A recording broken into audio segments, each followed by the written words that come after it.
নমস্কাৰ বন্ধুসকল, মই হেমন্ত বড়ো আৰু আপোনালোকে চাই আছে SBRT's ইউটিউব চেনেল। বন্ধুসকল, আজিৰ ভিডিঅ'টো মই এই চেনেলটোত দিয়াৰ কোনো প্ৰয়োজন নাছিল, কিন্তু হঠাৎকৈ দিব লগা হ'ল এটা ভিডিঅ'ৰ কাৰণে, যিটো ভিডিঅ' মই বনাইছিলোঁ বিপুল ৰাভাদাৰ ঘৰখন তুলি ভিডিঅ' বনাইছিলোঁ। চ' বন্ধুসকল, এই ভিডিঅ'টো বনাওঁতে মোক বহুতে বেয়াকৈ কৈছে বা বহুতে গালি পাৰিছে। তাৰ কাৰণে মোক বহুত বেয়াও লাগিছে, কিন্তু এই গালিৰ ক্ষেত্ৰত মোৰ কিছুমান জ্ঞানো আহিছে। তো বন্ধুসকল, মই ইয়াৰ কাহিনীটো মই প্ৰথমতে আপোনালোকক কৈ দিওঁ যে মই কিয় এনেকুৱাকৈ গালি খাব লগা হ'ল আৰু এনেকুৱা মানুহৰ পৰা বেয়া কমেণ্ট পাব লগা হ'ল। তো কাহিনীটো মই আপোনালোকক কৈ দি আছোঁ, শুনক। তো কথাটো হ'ল কি বন্ধুসকল, মানে যোৱা বছৰ বহাগত ৰঙালী বিহু সন্মিলনীৰ উদযাপনৰ কাৰণে কমেডি শ্ব'ৰ কাৰণে তেওঁক মানে আমন্ত্ৰিত কৰা হৈছিল, যিটো আমাৰ আন্ধেজুলি ৰঙালী বিহু সন্মিলনীৰ মঞ্চত। গতিকে তাক আমি এগ্ৰিমেণ্ট কৰাৰ কাৰণে তেওঁৰ ঘৰলৈ গৈছিলোঁ, কিন্তু মোৰ কোনো মানে তাত গৈ যে ভিডিঅ' বনাম কোনো ইচ্ছা নাছিল, বা মোৰ এনেও ব্লগছ বনোৱাৰ কোনো প্ৰেক্টিছ নাই আৰু কথা কোৱাৰো কোনো অভ্যাসো নাই। তাৰ কাৰণে মই এনেই ভিডিঅ'টো বনাই গৈ আছোঁ, বা ঘৰৰ মানুহক দেখুৱাম বুলি ভিডিঅ'টো বনাই গৈ আছোঁ। যিহেতু আমাৰ ঘৰৰ মানুহবোৰে চাবলৈ ইচ্ছা কৰে যে বিপুল ৰাভাদাৰ ঘৰ, আৰু তাৰ প্ৰগ্ৰেমবোৰ এনেও চাই থাকে আমাৰ মাহঁতে। গতিকে সেইটোক লৈ মই এই ভিডিঅ'টো বনাইছিলোঁ। কিন্তু বন্ধুসকল, ইয়াত মই তাৰমানে কেইটামান দিনৰ পিছত ভাবিলোঁ যে ইয়াক ইউটিউবত আপলোড কৰি দিম, আৰু অলপ মেমৰি হিচাপেও ছেভ হৈ থাকক, বা এইটো ভিডিঅ'ৰ পিছত নেক্সট টাইমত নিশ্চয় বিপুল দা কোনোবা নহয় কোনোবা এটা দিনত ডাঙৰ মানুহ পপুলাৰ হ'ব। গতিকে তেতিয়াৰ দিনত কেনেকুৱা আছিল আৰু এতিয়াৰ দিনত কেনেকুৱা আছিল, সেইটোৰ তুলনাত মই এই ভিডিঅ'টো ছেভ কৰি থোৱা কাৰণে এই ভিডিঅ'টো বনাইছিলোঁ। এতিয়া বন্ধুসকল, এই ভিডিঅ'টোত মই ডাবিং কৰিছিলোঁ, জাষ্ট ঘৰত আহি এডিট কৰোঁতে এনে যিহেতু কথা ক'ব নাজানো, তাৰপিছত অলপ মনে মনে ঘৰতে এনে ডাবিং কৰিছিলোঁ। ঘৰৰ মানুহবিলাকেও নাজানে মই যে এনেকুৱাকৈ ডাবিং কৰি ভিডিঅ' বনাই থাকোঁ, আৰু মোক লাজো লাগে জোৰেকৈ ডাবিং কৰি ভিডিঅ' বনাবলৈ। গতিকে অলপ লাজে ভয়ে অলপ ডাবিং কৰি এই ভিডিঅ'টো বনাইছিলোঁ। গতিকে তাত মোৰ কওঁতে অলপ কিছুমান ভুল হৈছে। ভুল হোৱাৰ কাৰণটো বন্ধুসকল মই নাজানো, তেওঁলোকে কিয় ইমান ভুল বুলি ভাবিছে বা মোক কিয় ইমান বেয়া বুলি ভাবি লৈছে। গতিকে যি ভাবি লওক বা নলওক, গতিকে তেওঁলোকক মই এটা ক্ষমা মাগিছোঁ। যদি আপোনালোকে মোক বেয়া পাইছে, এটা ক্ষমা কৰি দিয়ক। লগতে মই বিপুল ৰাভাদাক মই ক্ষমা মাগিছোঁ যে আপোনাৰ ঘৰখন ভিডিঅ' কৰি মই ভাল কৰিছোঁ নে বেয়া কৰিছোঁ নাজানো, কিন্তু তথাপিতো মই আপোনাৰ ওচৰত ক্ষমা মাগিছোঁ। তো বন্ধুসকল, এই ভিডিঅ'টোত মোক কোনে কি কমেণ্ট দিছে, সেইটো কমেণ্টটো মই আপোনালোকক দেখুৱাই দিম, আৰু তাৰ ৰিপ্লাই মই আপোনালোকক শুনাই দিম বুলি ভাবিছোঁ। গতিকে তেওঁলোকে যাতে বেয়া নাপায়, বা মোৰ অলপ ভুল বুজাবুজিৰ মাজত এটা সমাধান হয়, সেইটোৰ কাৰণে আজিৰ ভিডিঅ'টো বনাইছোঁ। তো বন্ধুসকল, আপোনালোকে মোৰ ভিডিঅ'টো শেষলৈকে চাই থাকিব। এতিয়া মই আপোনালোকক তেওঁলোকেনো কি কমেণ্ট কৰিছে, সেইখিনি কমেণ্ট আপোনালোকক পঢ়াই শুনাই দিম বুলি ভাবিছোঁ। গতিকে মই এটা কথা কওঁ কি, তেওঁলোকক মই বেয়া পোৱা নাই। যিটো কমেণ্ট কৰিছে তেওঁলোকক মই বেয়া পোৱা নাই, কাৰণ মোৰে নিজৰে কওঁতে অলপ ভুল হৈছে। গতিকে এই কোৱাৰ ভুলৰ কাৰণটো মই আপোনালোকক মোৰ ফালৰ পৰা মই কিছুমান কথা কৈ দিম বুলি ভাবিছোঁ। আপোনালোকেও বেয়া নাপাব যে মই আপোনালোকক বেয়া পোৱা নাই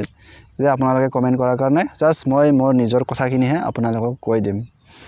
তো মই আপোনালোকক দেখুৱাই দিব ওলাইছোঁ কোনে কি কৈছে। মানে জয়া ৰাভা নামৰ এজনে কৈছে যে ভাল লাগিল ঘৰটো বহুত, কিন্তু তুমি বাৰ কিয় ভাল লগা নাই, ইমান ধনী নহয়, বা ৰং ভাল লগা নাই, এইটো ক'ব দৰকাৰ নাই, এনেকুৱাকৈ কৈছে। তো মই বাৰ এইটো কোৱা নাই যে বিপুল দা ইমান ধনী নহয় বুলি কোৱা নাই। মানে মই কৈছোঁ কি, আমাৰ ৰাভা বড়োৰ মানুহৰ ঘৰটো এনেকুৱাই, যে মই কৈছিলোঁ কি আমাৰ ৰাভা মানুহৰ ঘৰবোৰ এনেকুৱাই, ইমান ধনীও নহয়, এইটোহে কৈছিলোঁ। তাত মই ইমান ধনী নহয় এনেকুৱা টাইপৰ কোৱা নাই, জাষ্ট এইটোকে তেওঁ ভুল বুলি ভাবি লৈছে। গতিকে যদি আপুনি ভুল বুলি ভাবি লৈছে, তাৰ কাৰণে মই আপোনাক ক্ষমা মাগিছোঁ। তাৰপিছত আকৌ একজনে কমেণ্ট কৰিছে যাৰ যি কালাৰ ভাল লাগে সেইটোৱে লগাব আৰু ধনী নহয় যি কৈ আছা ধনী কাক কয় তো বন্ধুসকল যাৰ যি কালাৰ ভাল লাগে সেইটো লগাব আৰু গতিকে হয় বন্ধুসকল আপুনি ঠিকেই কৈছে যাৰ যি কালাৰ তেওঁ সেইটো কালাৰে লগাব একচুৱেলি মই আপোনালোকক কৈ দিওঁ যে মই যিহেতু এজন পেইণ্টাৰ গতিকে মই মানে কি প্ৰায় গ্ৰীণ কালাৰ লগাই থাকোঁ এই গ্ৰীণ কালাৰটো মোক লগাই মানে আমনি লাগি গৈছে এনেকুৱা আমনি লাগি গৈছে মই মানে চাব নোৱাৰা হলো মানে কিন্তু এটা কথা কওঁ গ্ৰীণ কালাৰটো ভাল লাগে কিন্তু গোটেইবোৰ ঘৰখনে গ্ৰীণ হ'লে অলপ বেয়া লাগে সেইটোহে মই কৈছিলোঁ ডাইৰেক্টলি মই ঘৰৰ কালাৰটো ভাল লগা নাই বুলি কোৱা নাই তাৰ পিছত তেওঁ কৈছে যে ধনী কাক কয় গতিকে মই ভাবোঁ বন্ধুসকল ধনী তাক কয় যাৰ ঘৰত বিল্ডিং আছে যোনে যাৰ ঘৰত চৰকাৰী চাকৰি আছে তেওঁক ধনী বুলি কয় কিন্তু মই ভাবোঁ কি বিপুল ৰাভাদা ইমান ধনীও নহয় দুখীয়াও নহয় হিন মিডিয়ামত আছে সেইটোকে মই ক'বলৈ চেষ্টা কৰিছিলোঁ কিন্তু তাতে তেওঁ মোক অলপ ডাইৰেক্টলি কৈছে আৰু যে ধনী কাক কয় গতিকে যেহেতু তেওঁ এজন আৰ্টিষ্ট শিল্পী তেওঁ কষ্ট কৰি কেনে পইচা ইনকাম কৰি আছে গতিকে তেওঁক আৰু মই কি ধনী বুলি ক'ম মই তাক বেয়া পোৱা নাই কিন্তু বেয়া ভাবিও কোৱা নাছিলোঁ কিন্তু মই কৈছিলোঁ কি ইমান ধনীও নহয় আৰু সেনেকুৱাকৈ কৈছিলোঁ আমাৰ দৰে সিম্পল ৰাভা বড়ো মানুহ ঘৰবিলাক এনেকুৱাই এইটো কথাহে কৈছিলোঁ গতিকে আপোনাক মই ক্ষমা মাগিছোঁ এইখিনি কথাৰ কাৰণে যে আপুনিও ভুল বুলি ভাবি লৈছে হয়তো মোৰো ভুল হ'ব পাৰে তাৰ পিছত আকৌ এজনে কৈছে কি এইটো প্ৰীতি ৰেখা দাসে কৈছে কি বাল ভিডিঅ' বনাইছা তই নাজানা যদি নবনাবি তো প্ৰীতি ৰেখা দাস মই আপোনাক কওঁ যে মই এজন পেইণ্টাৰ গতিকে মই এজন পেইণ্টাৰ হৈ এনেকুৱা ব্লগছ বনোৱাৰ কোনো অধিকাৰো নাই মানে অধিকাৰ আছে যদিও মোৰ প্ৰেক্টিছ নাই এনেকুৱাকৈ তো অলপ কথা কওঁতে তেতিয়া অলপ মোৰ ভুল হৈছে কাৰণ ইমান ডাঙৰ আৰ্টিষ্টৰ ঘৰত এজন পেইণ্টাৰ গৈ ভিডিঅ' বনাবলৈ অলপ নিজকে বেয়া লাগে না তো তাৰ কাৰণে মই কোনো এটা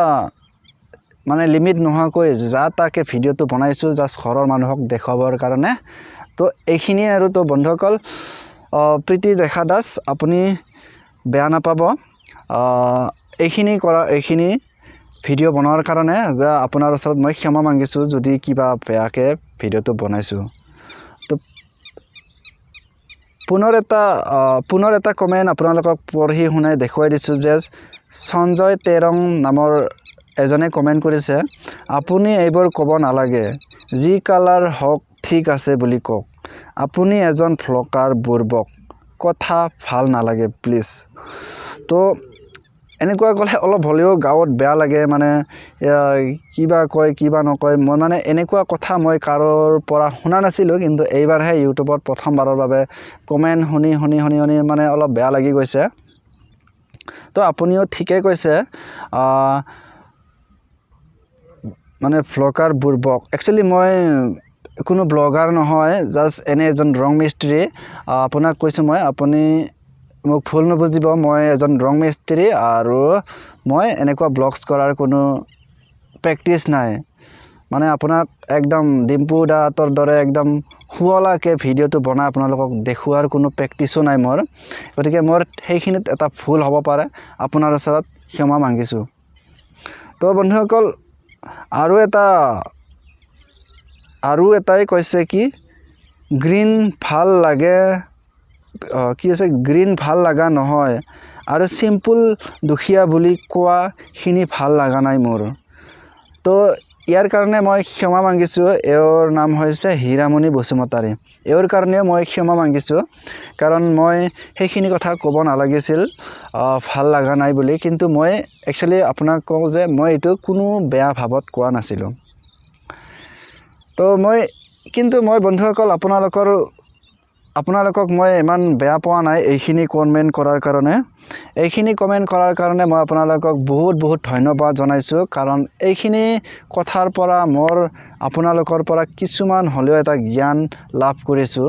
যে ছ'চিয়েল মিডিয়াত ভাইৰেল হ'লে মানুহ কিমান এটা কথা শুনা খাব লগা হয় এইখিনি কথা মই জানিছোঁ তো বন্ধুসকল এইখিনি কথাৰ কাৰণে আজি মই আপোনালোকৰ মাজত লাইভ আহিব লগা হ'ল কিন্তু শেষত মই আপোনালোকক কওঁ যে মই কোনো ডাঙৰ ইউটিউবাৰ নহয় কোনো ব্লগাৰ নহয় জাষ্ট মই আপোনালোকৰ কাৰণে এটা পেইণ্টাৰ আৰু মোৰ এই চেনেলটোত কেৱল